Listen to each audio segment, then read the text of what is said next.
Bonjour à tous et bienvenue dans ce nouveau numéro d'Entreprendre en toute fiscalité.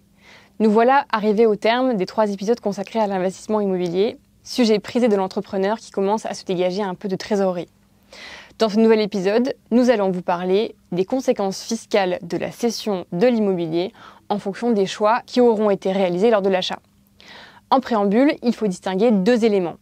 D'une part, les cessions qui sont faites par l'intermédiaire d'une société IS qui seront taxées à l'impôt sur les sociétés, 15 ou 25% selon les cas, et d'autre part les cessions qui sont réalisées par la personne physique ou par l'intermédiaire d'une société à l'impôt sur le revenu, qui seront taxées à l'impôt sur les plus-values immobilières, au taux de 19%, avec une partie prélèvements sociaux au taux de 17,2%.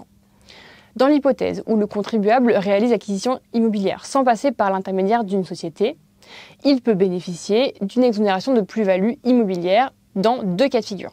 Premier cas, le cas de la cession de sa résidence principale. L'exonération de plus-value immobilière est acquise, quoi qu'il arrive. Aucune déclaration n'était réalisée.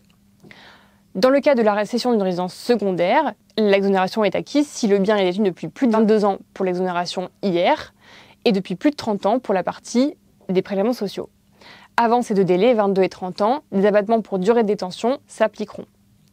Autre cas de figure d'exonération, si le prix de cession est remployé pour l'acquisition de la résidence principale du contribuable dans un délai de 2 ans après la cession, s'il n'a pas été propriétaire de sa résidence principale au cours des 4 années avant la cession. Dans l'hypothèse où le contribuable va réaliser l'acquisition immobilière via une société qui n'a pas opté pour l'IS, SCI à l'IR ou SARL de famille, les cas d'exonération seront les mêmes que lorsque la cession est réalisée directement par la personne physique. Il existe toutefois quelques adaptations nécessaires.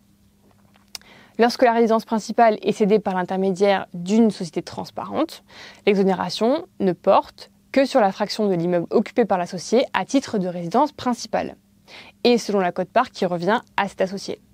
Également, lorsqu'une résidence secondaire est cédée par l'intermédiaire d'une société transparente, sans option pour l'IS, l'exonération est également possible en fonction de la durée de détention et du remploi de la cession effectuée. Le respect de ces conditions étant apprécié au niveau de chaque associé.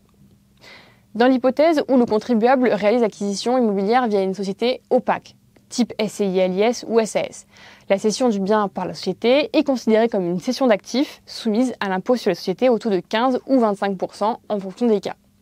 Le taux réduit d'impôt sur les sociétés s'applique dans le cas d'un bénéfice de moins de 40 500 €.